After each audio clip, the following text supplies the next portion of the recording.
Well, Lauren, welcome to South Africa. Thank you. Have you enjoyed your stay so far? I've seen a lot of lovely things, but unfortunately, because I'm doing a documentary on farm murders, I've seen a lot of really terrible things as well. So I can compliment South Africa on having some amazing people and amazing scenery, great food as well, but you got a lot of problems here. Yes, and well, they're not all of our own making, because I do blame a lot of the other Western countries for having plunged us into this experiment. I always say that South Africa was really the first example of regime change over the last few decades. And, and initially it seemed as if ours wasn't going to go the wrong way, but it has, and terribly so. But you're quite a young person, and it seems that your generation has now, well, there's that sort of cliche woke. I mean, what has become woke or woken up. Quite a lot of your members of your generation have come so over the last few years. And what do you ascribe that to, and what happened to you personally that sort of gave you a sudden shock? And the serialists used to call about the shock of recognition. Right. And what gave you that shock of recognition?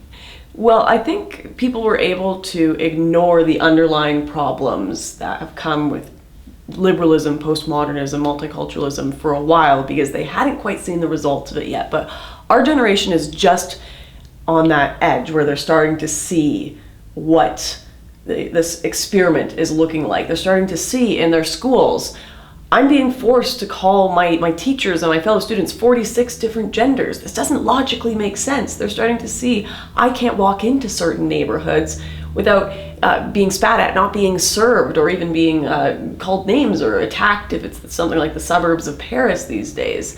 And certainly with like the multiculturalism, I don't know if a society that says you should be allowed to live for being gay can be cohesive with one that says you should be thrown off a roof for being gay, right? And they're all looking at this and saying none of these equations are quite adding up. And as it gets more and more prominent, you see protests in the street, you see riots.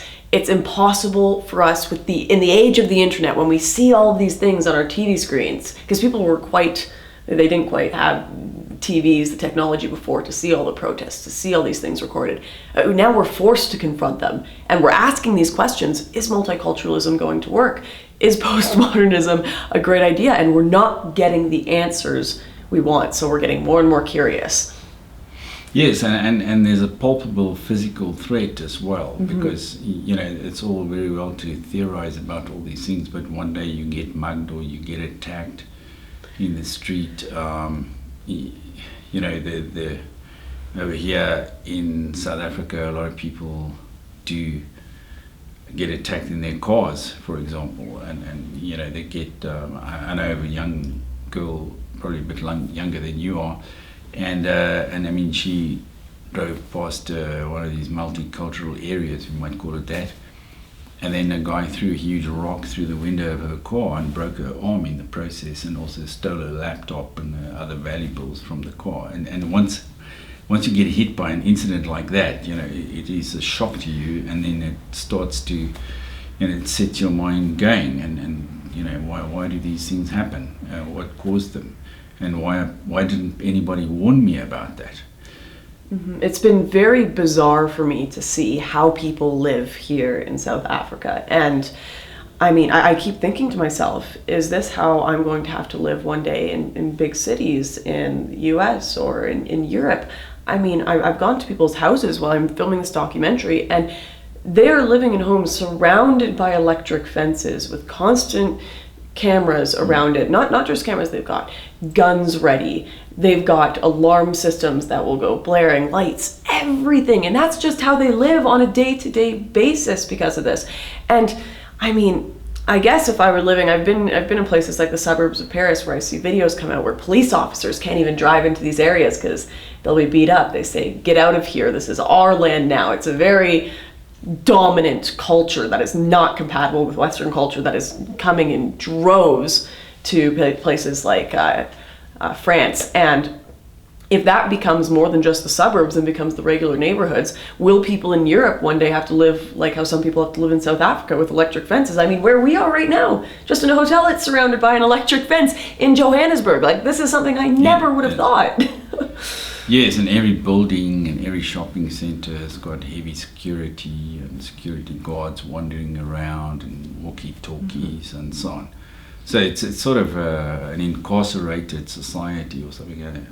A Frenchman some years ago told me, he sort of paraphrased Jean-Jacques Rousseau, and he said, in South Africa, man is born free, but he lives behind bars in his own home.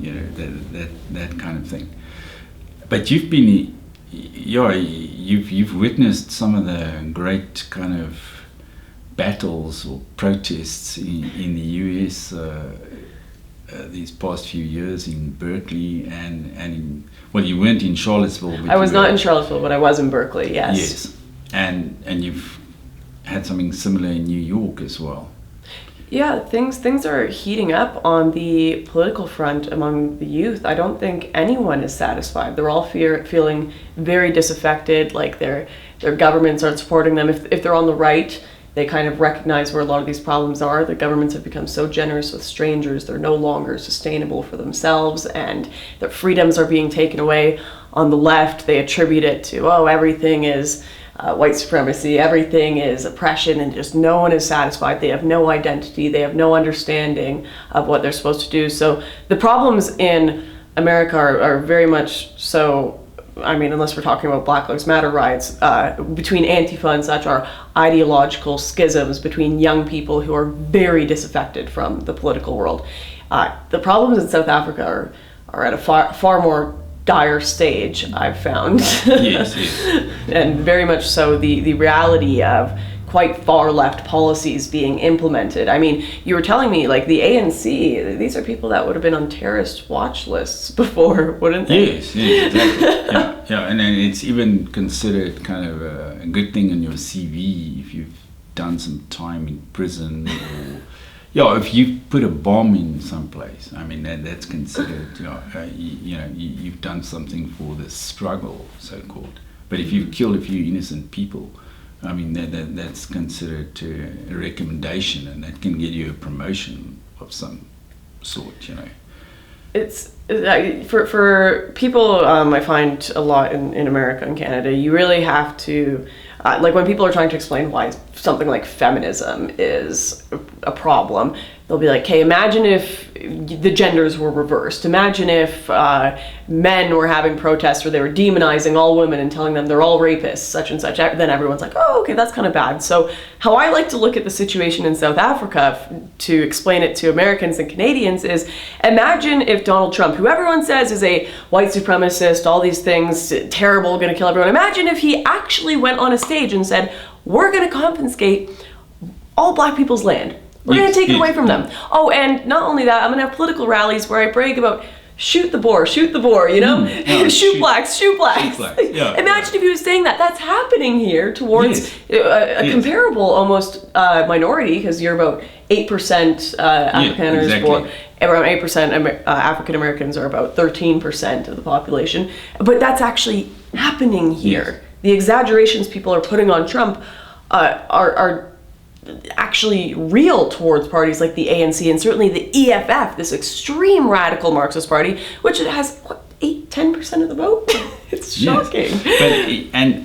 But I always think to myself as well, imagine, at the moment, lots of left-wing pundits and so on are calling white Americans, they're accusing them of racism and talking about institutionalized racism in the USA.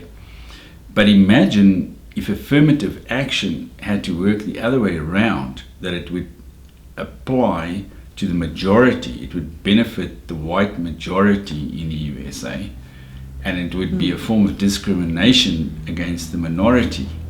So that, you know, a black person couldn't start a business in the US without having a majority white shareholder in his business, and he wouldn't be able to find a job in the government.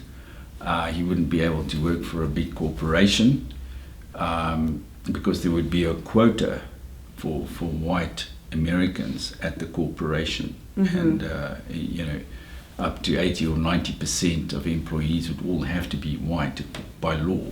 Imagine if that had to be the case. I mean, what would people say in the USA? Yeah, people would go absolutely nuts. They would not stand for it for a second. One downside, I think basketball would kind of suck. But no, but seriously, it's the most unreal thing I've seen here, and it's causing. I recently went to a white squatter camp where people are getting laid off their jobs. These are educated engineers, yes. and they're being kicked out of their jobs. Yeah, I mean, the worst example, you know, some of the worst things I heard over the last few days was that. I mean, I know somebody who's got a whole project for. You know, marginalized white people who've lost their jobs and so on like that, and he's bought a piece of land, and they're going to settle something like 230 families in wooden houses there, houses they build themselves and so on, and they're going to import special green toilets from Sweden, where the urine would be recycled and then used as a fertilizer and so on, because they're going to grow their own food as well on a piece of land. And they've already started to, they've built the 3 first cabins, you know, for these people to live in. And then the municipality of Pretoria turned around and told them, you don't have planning permission for that, and you'll have to break it down. We're not going to allow this. And what's terrible about that is I interviewed some of these people, and they can't stay at any of the other government hostels, anything. They just look at them and they're like, "You're white," and turn them away. And so they literally have nowhere to stay, and then they're shutting down any of the individual projects to help these people, not even government funded. And even if they did set up everything totally legally perfect, they would never get any funding from the government. That's just like wildest dreams. I came into this to do this documentary. I had heard things. I've even kind of told people, I was like, don't exaggerate the situation. I'll find out on the ground what's going on. We'll see. I wasn't sure what I was going to come into. I wasn't sure if it was going to be exaggerated or what. And I mean, I've just been pretty blown away, to be honest. I've been blown away, and the documentary I'm doing on this that we just did an interview for, I think is going to be really shocking for a lot of people to see what's actually going on the ground here. And what drew you to South Africa in the first place? Because, you know, sometimes I've got the impression that we're almost the antipodes of the world. You know, we're way down south here in Africa, and if you look at the world map, you know, right, just south of us is the Antarctica. So the end of the earth. The end you of fall the earth, off. Yeah, you fall off, kind of. You go any lower. But yeah, I mean, what piqued your interest in us in the first instance? I've been wanting to come for a while. I even booked tickets to come here at the beginning of the year, but something else happened, and I'm like, a lot of it. I look at it, I'm like, it's so damn far away. I think everyone thinks that it's so far away, and we don't get a lot of news about it. We don't get a lot of media about it. So we don't hear about a lot of the political situation, how bad it is. But I kept hearing whispers of this kind of insanity going on here, and that's what piqued my interest. Whenever there's something that is not being reported on by the mainstream media, or you never hear about it in the mainstream media, and every once in a while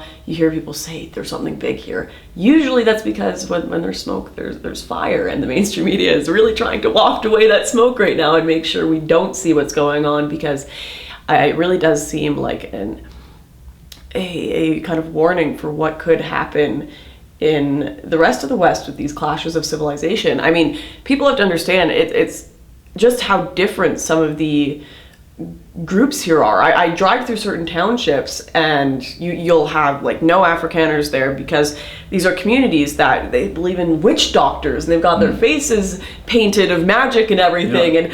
And like that's just not compatible with a lot of Western values. That's not compatible with so many views in modern society. And this clash of cultures has been shocking to watch. And when we have such massive immigration coming into Europe so quickly, too quickly, so that no one can even remotely assimilate a little bit.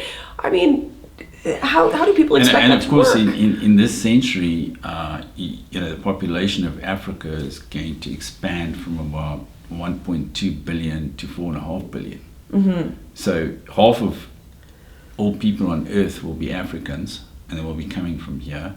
And I mean, there's hardly, I would say, north of South Africa up to the Sahara. I mean, you've got, at a guess, you probably have the same amount of infrastructure as you've got in one tiny little European country like Belgium, or not even. I mean, if you count all the roads and railways and so on. So there's obviously not enough infrastructure and economy in Africa to support 4.5 billion people, and therefore they will have to move somewhere else. Mm-hmm. And and that's why I think the whole planet will become like South Africa quite soon. And how are you going to cope with that is a big question. Absolutely. And yeah, that's certainly something I don't know what to do with the information I've learned here. I don't know what to. So it's almost make sense information overload. It is. It really has